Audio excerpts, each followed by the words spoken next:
Oh, oh, are we live? Are we live? Did that work? Be a bit of a result if that worked. Is that live? Oh, this would be a good video to watch back, wouldn't it? Me just talking to myself. Interesting. Very interesting. Is it live? Are we live? Don't know. Don't know if we're live or not. You see me? You're live. Am I just talking to myself then? Well, I'm talking to people in the chat, obviously.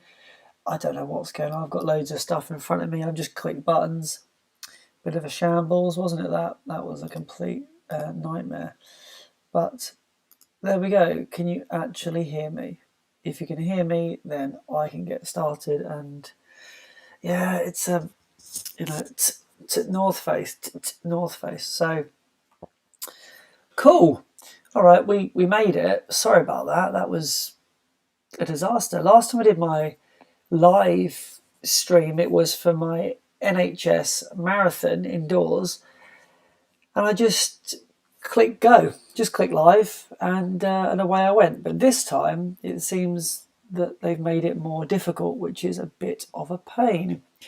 So sorry about that. Thank you for waiting. I really appreciate it. I mean, I wouldn't have waited. I probably would have just, caught it when it went up live afterwards. But you're better people than I am, so thank you for that. Now, I do have some questions that flew in today from Helsinki, but what I thought I would do just before I do that is just talk you through the race information pack that I received today. So, first and foremost, there was quite a bit of activity on social media around this event because when they originally said at the start of last week that they were trying to decide what they were going to do with it, a lot of people commented straight away saying it doesn't apply to the rule of six. It's a sporting event. It's been arranged. It's been organised differently, so it's fine. A couple of other people said, "Can I defer?" And they were actually told no, which is a little bit peculiar. They were told the window had passed for deferring. But things changed, so I did think that was a little bit off. But nevertheless, the updates were quite sparse, and it wasn't until last night that they said it was going ahead and that we would receive personalised information on Monday morning.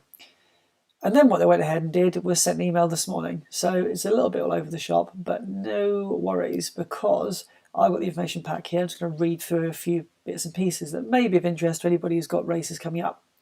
So I guess the bit you're most interested in is there is no mass start. So each run will be set off 20 seconds apart.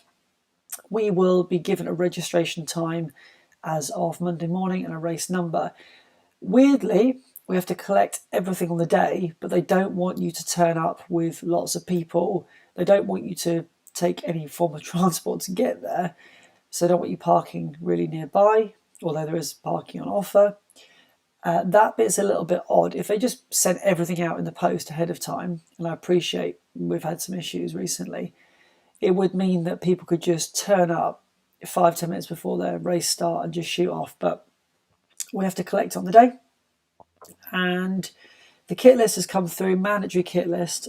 So it includes a face covering, trail running shoes, head torch, which wasn't on there originally. They have got details about when the sun rises, which is, I think, 6:45 in the morning. So they're suggesting that the trails are quite dark before that point, which by 7 is light. Definitely light by 7. So I will have a head torch, but the chances are I probably won't have much more than 5 to 10 minutes use out of it before it's got to go away.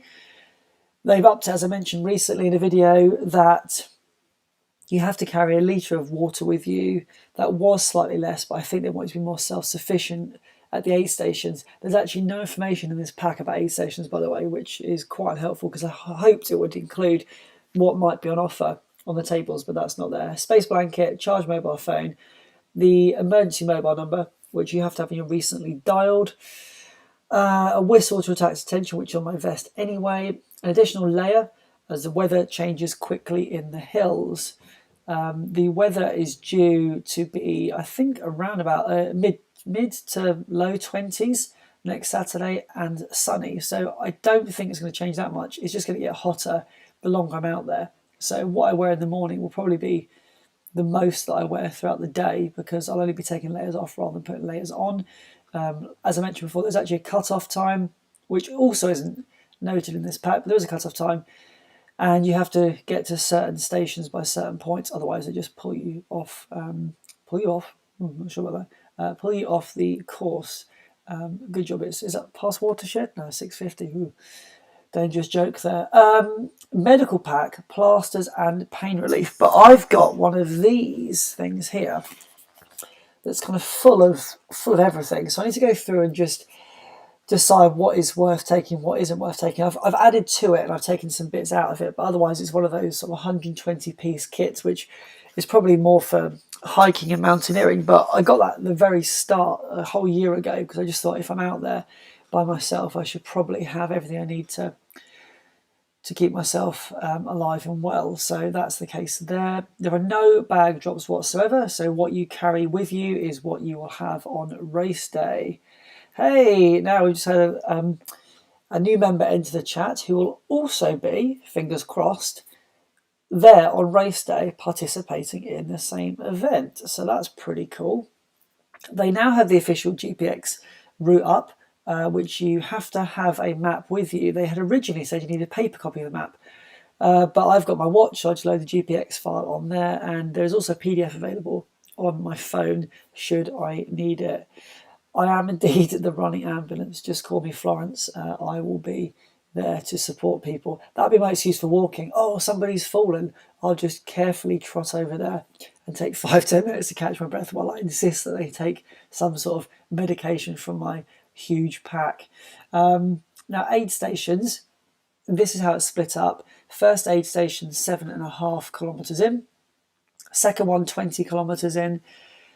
Third, 27.5. The fourth, 38.5. Now, that one is a few kilometres from my house. So when I get to a kind of a crossing, which you've seen on a few different videos, I'm probably going to be at marathon distance. I see that as being about 41, 42 kilometres. And then from that point onwards, the next aid station is 50k. And then after that, you're just waiting to get to the finish line. So between 7.5 and 20 kilometres, I think is quite a stretch, because sometimes at that early stage you feel good, and then about 15 kilometres you're starting to see some slight issues maybe occur. So between 7.5 and 20, and then the next one goes 20 to 27.5. So it's a little bit interesting, but maybe it's to do with what they're allowed to access. I guess these are public spaces, so it makes it a little bit different.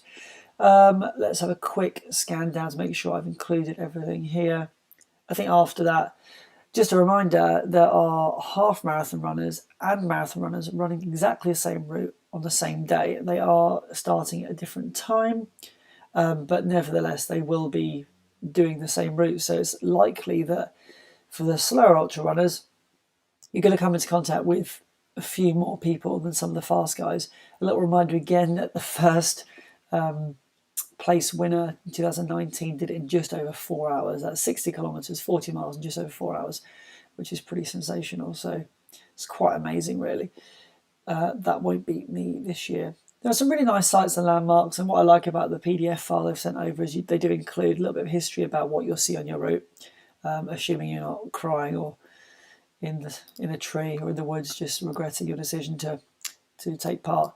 So yeah, it's really, really good. I'm pleased with what they've offered. It is last minute. I would have preferred them to have given a bit more information early on, but you know, such is life. So I'm going to get to some questions now that flew in from Mark. Mark is in Helsinki. He is known as Running with Mark on YouTube and other social media platforms.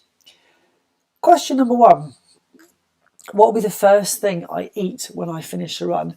Now, that's a really interesting question, because I think all of us who have completed runs before it, you try and be as prepared as possible. You think about the bath, you think about those kind of quick wins when you get in the door. right now I feel like I would love to have kind of like a veggie lasagna with some potatoes and more vegetables and just like really, really hearty. However, on the day, I might just fancy a tube of Pringles or some sort of vegan ice cream. Who knows? It's going to be probably something that's a little bit out there and not what I'm expecting. The race Soupy runs is called the Fox Ultra. As for live tracking, I don't know. What I'm going to do on the day is as soon as I've got any information at all, I'll probably go live on Instagram or at least record some sort of story on Instagram to let you know if I've got a number, what the tracking is for that. If I receive that in my pack Monday morning, I can give you some updates then. I would love to be able to sort of share some tracking information. I've also got what's it called? The 3 Words app. I've completely forgotten it now. It is called What 3 Words. So I can actually provide some sort of tracking through there as well for family members. And or if I have a little bit of a funny turn and need to get in contact, they advise that we all use What 3 Words. Am I vegan? Yes, I am vegan. Been vegan. It will be, I think, 5 years this December. So that's another reason why I wanted to know what was at the aid stations, because for me it's not as simple as just grabbing whatever's there. I need to be mindful of what I will want to eat and can eat and choose to eat, etc. So for the most part, I've focused on being entirely self-sufficient for this ultra, and hopefully that should be absolutely fine. But I would anticipate they might have something at the aid stations that would be suitable for me, but I'm not relying on that, because I think that's again where it becomes a bit dangerous. This is different to a marathon. Sometimes you see these people on the start line, they've just got no nutritional hydration at all, they're just relying on the aid stations. But this situation here is probably going to be very, very different. Hey, Chris from Here We Are Running is here. Don't worry, Chris, I was supposed to go live at past, and it turns out you can't just click live anymore on YouTube. So I've had to fiddle around downloading some other bits and pieces to get myself to go live, and I'm hoping that it comes out as clear as I can see it, but maybe like 360p potato quality. Now, in terms of me filming it, of course, this has been a huge build-up. It's been a year in the making. The original race in April was postponed to September, and it's just been kind of a bit of a revolving door of training, and I had a bit of an injury back in November. So it's all just been a bit full on, actually, and I'm quite looking forward to having this be a really, really positive conclusion to my year of trying to focus on this. And so yeah, when we get to the day, I'm going to be filming it. I've got my GoPro here, and actually I've got a couple of posts today.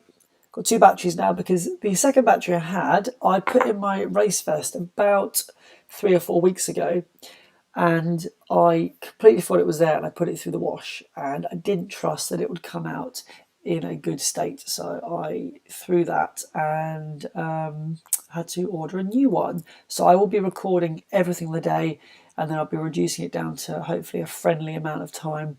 But then equally, it's kind of the big moment for me in my life and in my running, so it may well be quite a big epic video, and something that hopefully highlights everything that the run has to offer and what it was like for me. You're going to see everything. You're going to see the good and the bad.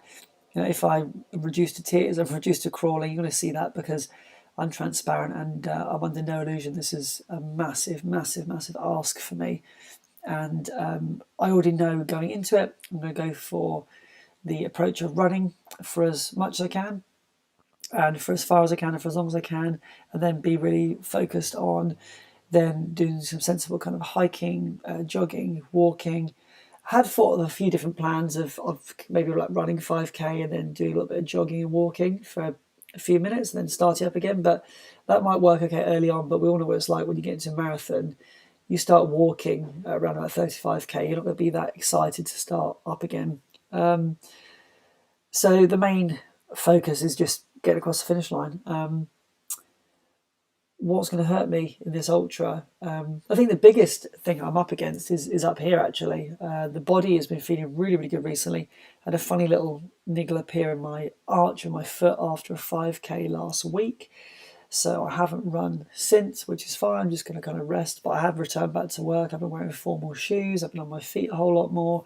And so I think there's a few things that have kind of all amalgamated in a possible discomfort in my feet. But ultimately, everything has been feeling really, really good. And I just think I need to literally take it one step at a time. And I don't have any real goals in mind in terms of a time. I do know that when I'm running, I don't want to be any quicker than 6 minutes 30 per kilometre, because I want to just keep it nice and relaxed. I don't run with heart rate, so I couldn't give you an accurate indication about whether that 6:30 per kilometre is absolutely brilliant for me or not, other than the fact that it's very, very conversational. It feels really kind in my body, and in my training runs, I've come off the back of even that 23-mile one, for example, the following day, a little bit of tenderness in the legs, but otherwise I was able to be up and mobile more or less as normal, which I think reflects the fact that the pace is not as intense and I'm not going out there to absolutely destroy myself, which I think is different to marathons, because that was just all about getting to the finish line as quickly as possible, whereas this ultra is just about getting to the finish line. Hey Bev, it's always up there. The clouds, the sky. What's up there? What you're referring to? Have I missed something in the chat? Sorry if I have. You're most welcome. Thanks for joining us, Bev. Really appreciate that.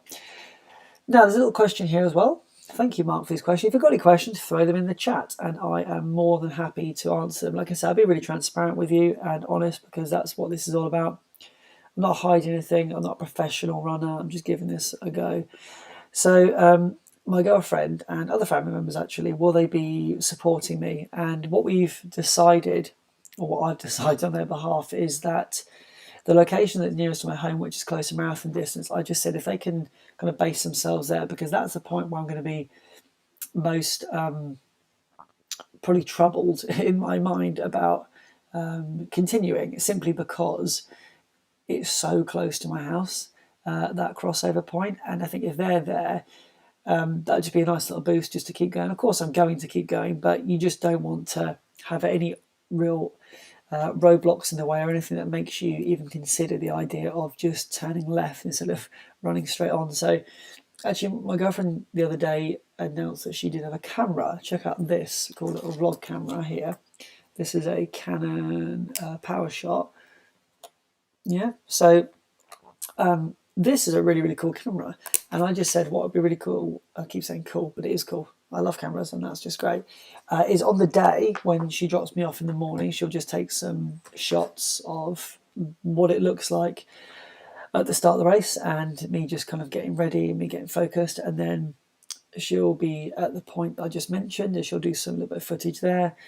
And she might kind of just run with me. I might just give them a GoPro and just have her kind of alongside me whilst I could just chat. And that'll be a good opportunity for me just to make sure I'm kind of adjusting my vest and making sure that everything is feeling smooth and comfortable. Of course, there is then a backup plan at that point, that if I'd forgotten something, if I'd forgotten a gel or a water bottle, or I don't know, something has come up, I just need a little bit of aid, that can be available, or made available to me at that point.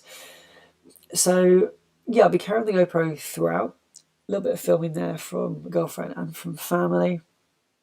And that will be, hopefully, enough to put together a great video and just something which documents the day. I've seen so many great videos recently from people, Trail Running Wales, Ginger Owl, just awesome. And I know Mark's in the chat, and I mentioned this to him, so I'll say it on here as well, that his ultras, the way they were filmed, that journey that it took me on, I've returned to those videos numerous times. I'll return to them again this week, because just the way they're documented really made me reflect on how I want to hopefully tell the story. And I'm not saying I'm doing a particularly good job of it, but I'm going to try and record everything so that hopefully I can piece it all together and just give you an insight into how I'm feeling and the ups and the downs, because that's important. And this is kind of billed as being a friendly first ultra marathon. A lot of people who have reviewed it online have said so, that it's a great ultra and it's local to me. So it should give me, I think, a good opportunity to dip my toe into the water.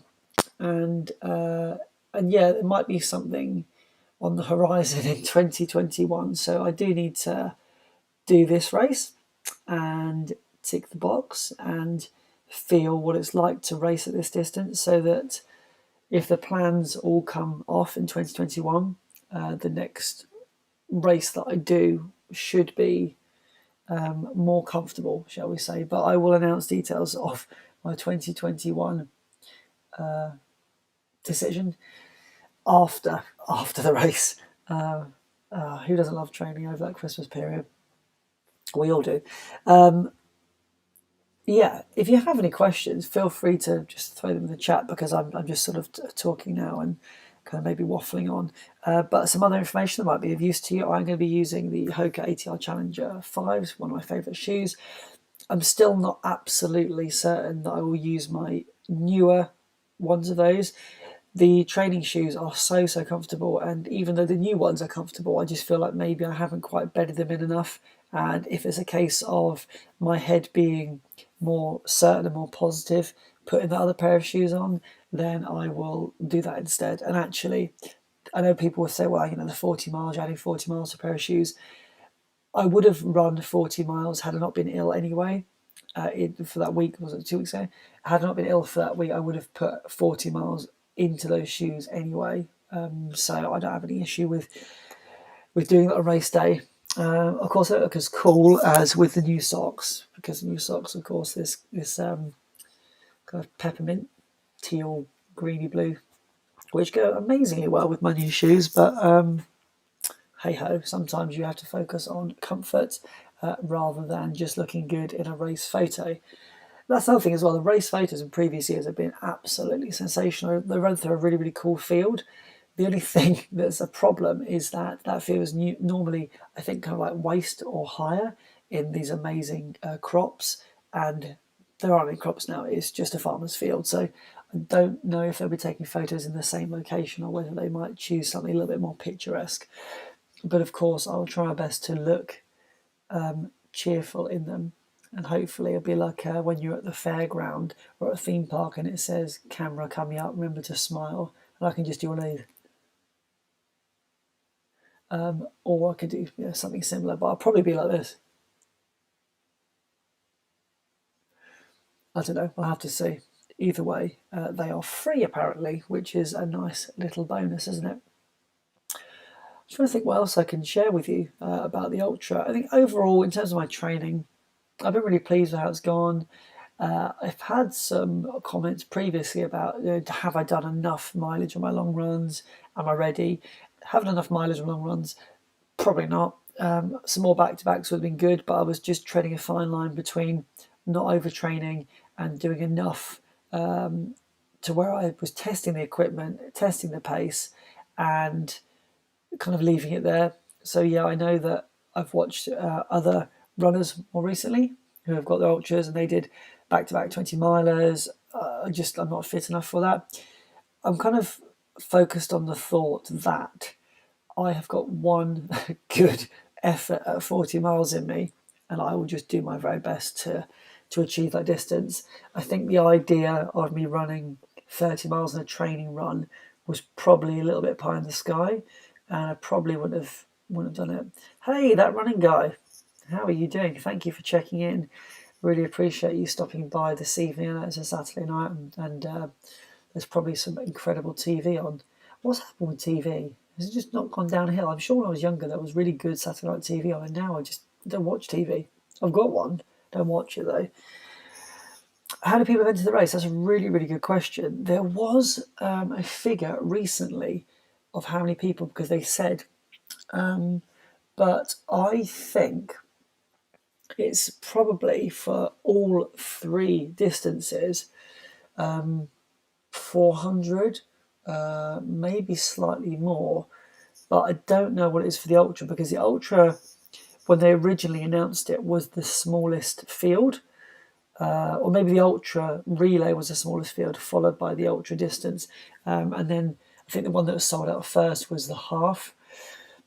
And yeah, so I don't know. I don't know how many people. AAT events normally are pretty well attended. They've got a good name locally, and I know when I did the hardest snails race, that seemed to be really, really, really busy. This was all back last year now. I ran that with Chris from Here We Are Running, but yeah. So I'm not entirely sure. Not entirely sure. Let's have a quick look at the chat and see.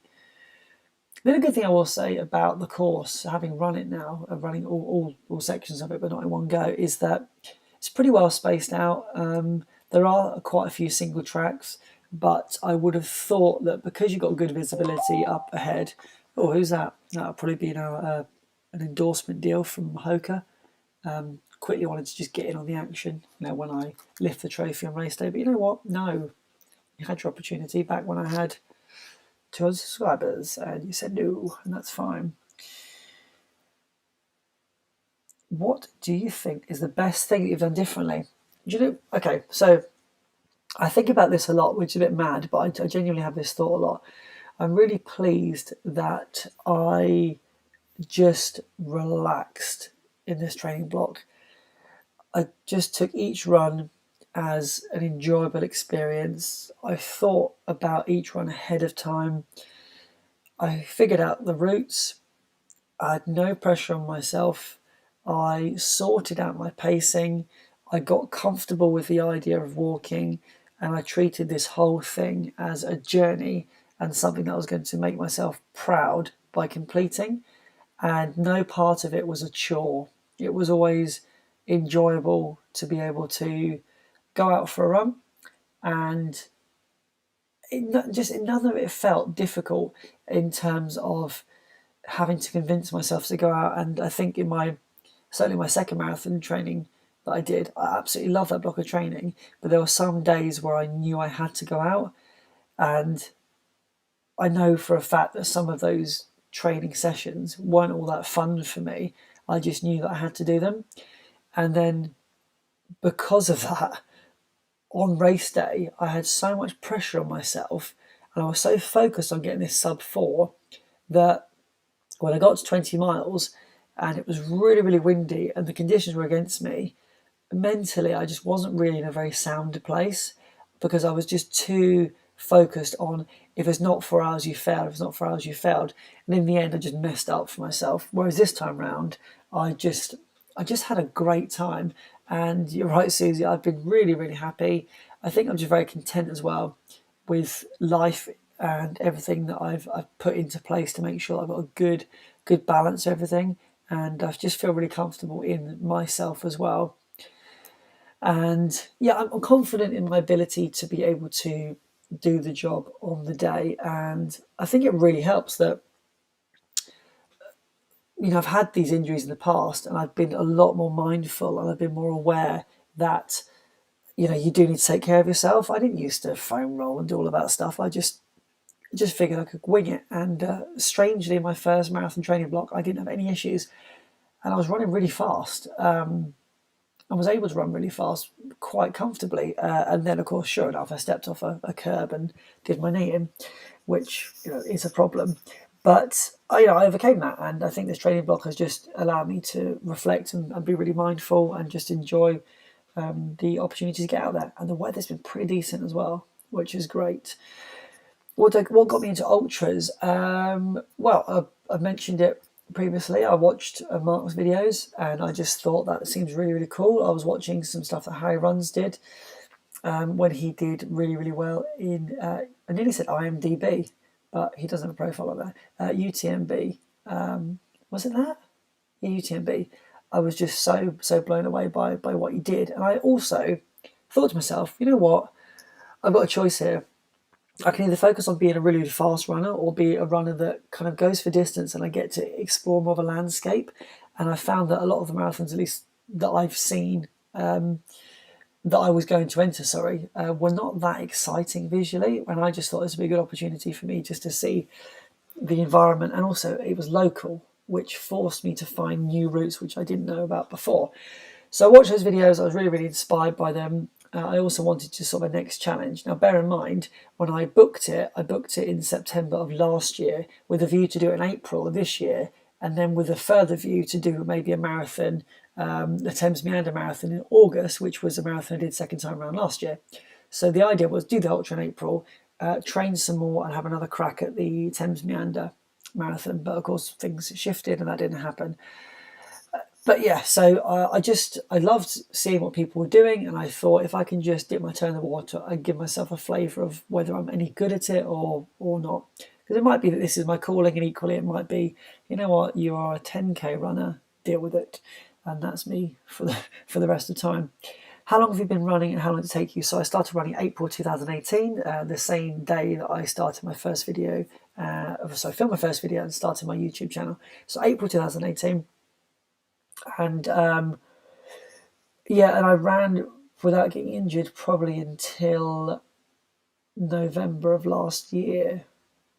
And yeah, I think I put it down to luck because I wasn't necessarily managing the recovery perfectly in terms of foam rolling and stretching. I was having some recovery smoothies and Epsom salt baths, but I really wasn't doing a lot.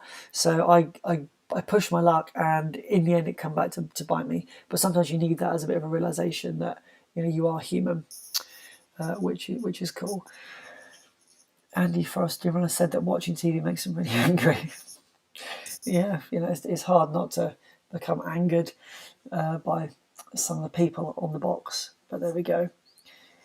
Yeah, I've been just focused on having a good time. Yes, it's a privilege to be able to run. So many people are not able to do that, and I think it's really easy to forget that, and you can start getting a bit overexcited, and you can start sort of overthinking it. It's not supposed to be that. It's supposed to be fun and enjoyable. The moment you start really treating it as kind of a chore and experiencing some discomfort for it and not enjoying it at all, you need to take a break. And thankfully for me, I didn't have to go down that route. I kind of just came to that realization by myself, and I think it was after those early training runs for the ultra the first time round, and I thought, you know what, this 6:30 pace is pretty comfortable and pretty good fun, and I was still able to do races in between and pull some faster paces out. And people had said before that you can go slow with your pacing, and you can do loads of easy miles, and you can still retain some pace in your legs, and that is actually true.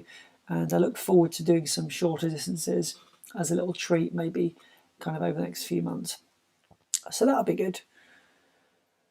What have we got here? Yeah, IMDb, a brilliant website, good for looking up people, not in a creepy way, just to see what they're up to now, see how they've aged. Who's on Strava? Strava, if it's not on Strava, didn't count. I really hope Strava doesn't crash or Garmin doesn't go down on the day of my run. That would be devastating. I'll have to find other ways to prove that I did it, if that is the case. As for social media, though, just in case anybody was wondering, Instagram I don't take very seriously at all, and YouTube's probably the only social media platform that I spend any time on. Instagram I do it as and when I sort of feel like it or want to have a bit of fun, but otherwise YouTube is kind of my domain. I have a Facebook page. I don't ever use it really, and same with Twitter. I kind of forget they exist, but I thought it was a good idea to do so.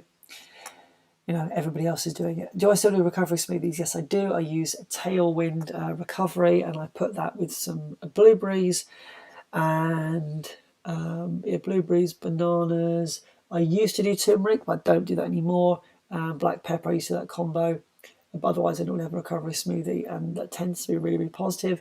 I've also had the Spring Energy Sally McRae's Recovery, whatever it's called. It's called McRae Recovery. I had that as well, and that's pretty decent. So I kind of combine the two, and I just kind to my body, and I eat well, and I don't tend to binge on junk food the day of or the few days after. I make sure that I drink lots of water as well, which is always really important and something that's quite easy to forget. Yeah, Strava, comparing runs.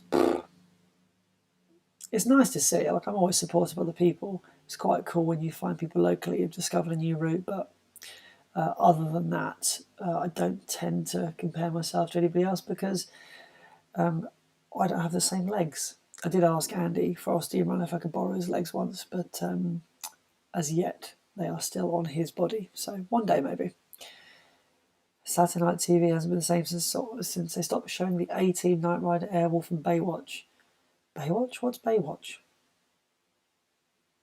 I remember I was bought a little fact for here for my 18th birthday. I was bought a Carmen Electra workout DVD. Don't know why I shared that. But yeah, there we go. Somebody thought that was a useful DVD. Didn't do a lot of working out actually to that, funny enough. As for Facebook, Seth Demore, I mean, he's got that fantastic group on there. And yeah, a lot of similar questions actually get posted on there, but it's actually very informative because from what I've seen, most of the runners are pretty elite and pretty swift. So yeah, Baywatch is Pamela Anderson, but I believe Carmen Electra did appear in one or two episodes, and it just reminded me of her. Dear. So yeah, we've got kind of like a week today. It'll be interesting. What's the time now? We are 7:20. So in 1 week's time, I'll either be asleep, still out there, although probably not because I think the cut-off is 10 hours, definitely 10 hours. And yeah, probably just hopefully absolutely buzzing and beaming from a really successful day. And it's going to be a big challenge, a huge challenge. And probably more so that I've got to go into work on Monday. And on that note, actually, work, I don't know if anybody else finds this. No, I don't have the DVD. It got borrowed by somebody, probably another friend of mine when we were 18, 19. And, say no more. Where was I going? Yes, so with work, little thing I wanted to mention as well, the lead up to a race, I find it quite difficult being at work because you can't keep those same routines. So normally if you're at home, you can really focus on what you're eating, what you're drinking. I've got to be really sensible this week and make sure that I keep as hydrated as I possibly can. I'm going to eat really well this week. I'm going to start my days with porridge, and I normally put chia seeds, hemp seeds, flax seeds and some fruit on there, and I'll probably do the same on race day, but it depends what time I have to get up, because the problem I have is all my previous long runs I've actually run completely fasted, which has served me so well. And I did think about the fact that maybe I should consider the idea of seeing how I feel on the day. If there's time, have a little something, maybe like a little small ball of porridge, and if I feel like I just don't want to eat, I'm a little bit nervous, then I've got some like Cliff bars, some of the Cliff filled nut butter bars, and a few other bits and pieces like kind of flapjack oaty bars as well. So that may just serve as a second. So I will eat something before I run, but until I wake up, I'm not going to be fully certain of what I want to do. My first marathon, I had a little bowl of like microwavable porridge, and the second marathon, I had 2 slices of toast. So I don't think it makes too much difference, to be honest with you. I'm not somebody who can say hand on heart that because I ate this, I was suddenly better fueled. But generally speaking, the only breakfast I ever have is porridge, if at all, because I'm not really a breakfast person. So it was running that made me start eating breakfast. Before that, I just didn't eat it. Some people have a mantra when they do an event or hard effort. Have you got one? Yeah, so the mantra I heard probably about 6 months ago, and it was on a Rich Roll video, and I've forgotten the name of the guy, and I've been trying to find it ever since, and I don't know where it is, but he was talking about a few different things, and then he included the words "remember tomorrow" and this idea that when you are facing dark, difficult times, thinking about how you're going to feel tomorrow when you reflect upon it is the difference between continuing and giving up. So I'm sure we've all been there, where you come home after a run and maybe you've walked for more than you wanted to, or you, I don't want to use the word gave up, but you altered what you were doing in order to make the experience more comfortable. But you know that you could have pushed a bit harder, you could have done a bit more, but you just kind of let the mind take over. So this idea that when things are hard, I've got a choice. And the good thing about YouTube is it makes you accountable. So I've got a choice in the day. If I get to 30 miles and I decide that I'm done, okay, I decide that. But either way, I'm walking to the next aid station and I'm going to be recording it. And when I upload that video, which I will do regardless of what happens, that video is going to be a video that I watch back. And I'm definitely going to look at myself and wonder why I didn't keep going. So for me, thinking about not necessarily tomorrow, but just thinking about how is the future me going to feel about what I've done is something that just kind of keeps me going. And also, I'm really fortunate to be able to do this. So it's not a mantra as such, but I'm really reflective on my journey so far and the fact that I started from scratch. And that's something that kind of fills me with a bit of joy, a lot of joy, that I've come as far as I have, and I've done it. And I didn't necessarily think I could do it until I did that first marathon. Then I realised that I could do anything I wanted to, not just in running, but in life, just with some hard work, dedication, and kind of a vision. And you've seen that vision play out through YouTube. And I do watch my videos back, which sounds a little bit kind of self-absorbed, but the reason why I do it is because sometimes you just need that little reminder of where you've come. And for all of you out there with the YouTube channel, it's just quite nice sometimes just to go back 6 months, just dip into the archive, just watch a video. I mean, don't comment because that's a little bit over the top, bit keen. Although I do sometimes comment on my own videos just for a laugh and to boost the algorithms, because I'm all about algorithms and making a fortune on YouTube. Did I train myself to eat and drink while running long distances because it's really difficult for me? Yes, I did. So when I started running, I was experimental like everybody does with gels. I experimented with a few gels, and I come to realise that the gels that work best for me are the most expensive ones, which is really, really unhelpful. So that meant that I was starting out with Huma gels. Now, they were only available at the time on Amazon, and they worked out to be about £1.50 or £2 each, but they were really, really smooth and really, really easy. Yeah, Jesse, that's right. Thanks, Mark. Yes, awesome. That's a really, really good interview, by the way. If you ever have time to listen to the audio or the YouTube footage of it, I do, because I found it really just kind of really odd, actually. I'm going to use the word really rewarding. I listened to it, I came off the end of it, and because it's quite a long video, sometimes you feel guilty about spending too much time on YouTube, but I kind of sat back and reflected and thought that was a really good use of your time. Well done for investing that time in yourself, because it's really important to do that. So getting back to the eating and drinking, gels, once I started with Huma gels, they're really, really simple and straightforward. I drink every kilometre and I take a sip, and I've religiously done that for all my marathons. I've always used handhelds for marathons. I know a lot of people don't do that, but for me, I just keep sipping every kilometre, and that just becomes like a little sort of a natural thing to do. As soon as the watch buzzes, take a little sip, and away it goes. Catherine, yes, you should try them. I mean, I personally found that the strawberry one is really good. The good thing about the pomegranate ones and the blueberry ones is they got little seeds in them that get stuck in your teeth. And this sounds really, really weird, but it's an amazing distraction on a really tough run when you're trying to like pick the the little seeds out of your teeth with your tongue. Little hack, little life hack. And the ones that are, I think, caffeinated as well are really cool. I don't really like strawberry lemonade. It's kind of got a weird buzz to it.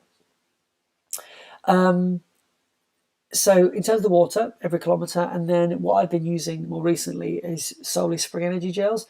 I love them. I'm vegan, so the range that they have to offer, I can only have the Canterbury one, and I think there's one or two Speed Nut ones, but I don't use Speed Nut, I just use Canterbury. Expensive again. The amount of money I've probably spent on gels in this training blog is something I don't really want to think about, but the difference between spending that money and feeling really, really sick and ill is at those points you think I should have just paid for the gels that work for me.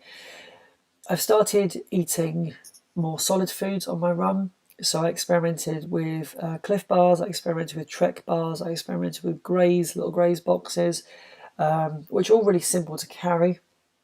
I experimented with dried fruit, mango, and things, but obviously with things like fibre, you don't necessarily want to be chowing down on tons of fruit. I experimented with I think maybe I had a banana, I might have had an orange, things like that. But I also just got into the habit of slowing down.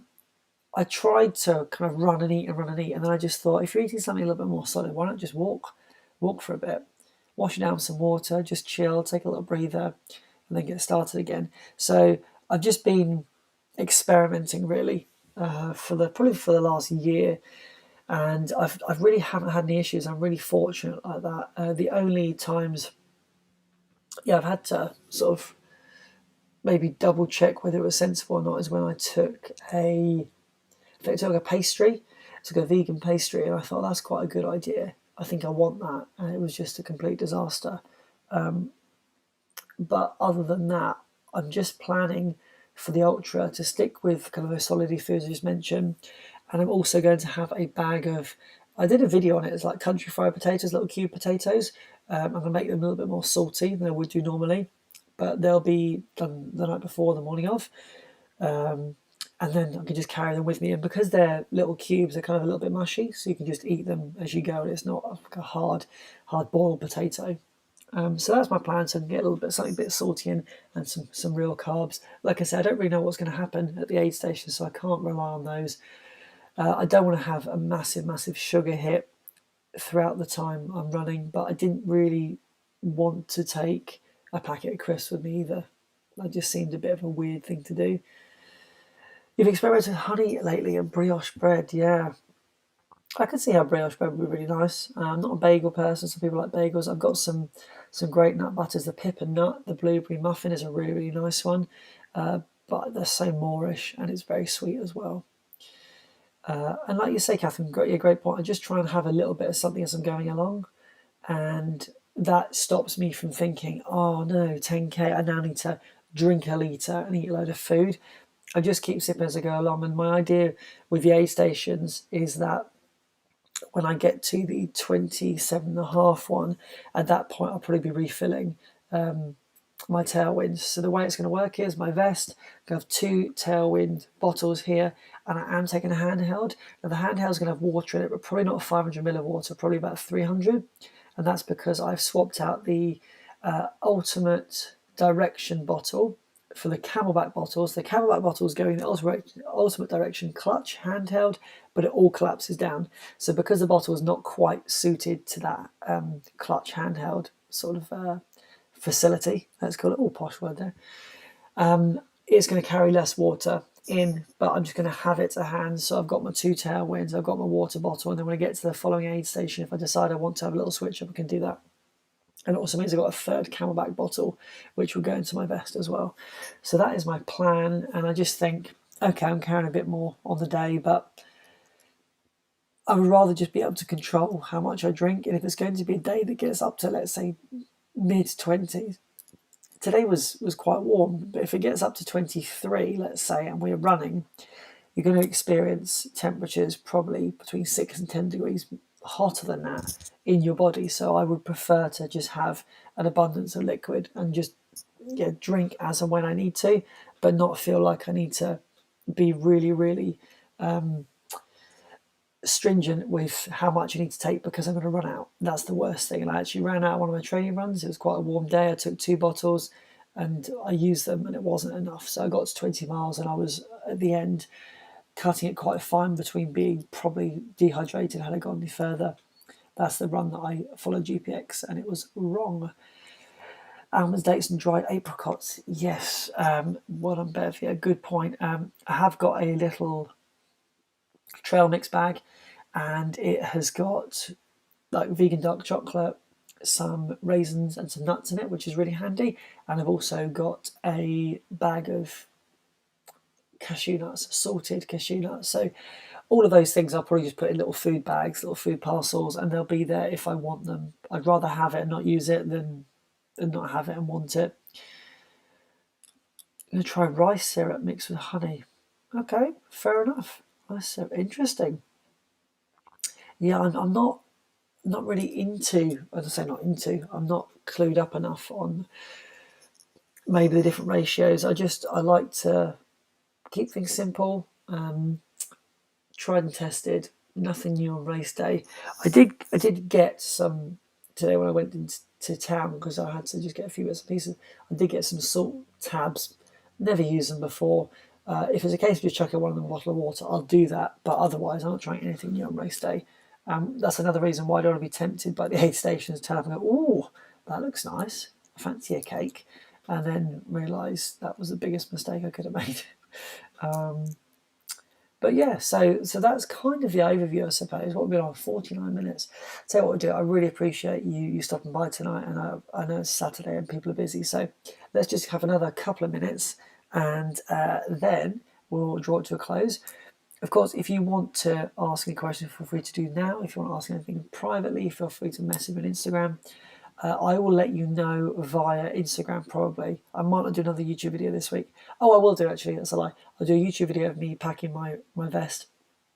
I will let you know if you can track me at that stage. But otherwise, I'll probably do most of my quick updates on Instagram just because it's easy to do that. So if you're not following me on Instagram, you should head over. I have got links in my bio to it, and I'll just remind myself what it is. It's Dan Runs Vlog. So yeah, and if you follow me on Instagram, you will get to see some of the most amazing shots of my head. So feel free to go and follow me over there, and I will update you as and when. Quick fire questions from Mark. Okay, let's go. Favorite song that will motivate you? Okay, favorite song will motivate me. I've actually got a running playlist, and most recently it was the song by Britney Spears, and it's entitled "Work Bitch." There's a bit of rude words. Sorry, censorship there if any young children are watching, but it's got a little movement like this.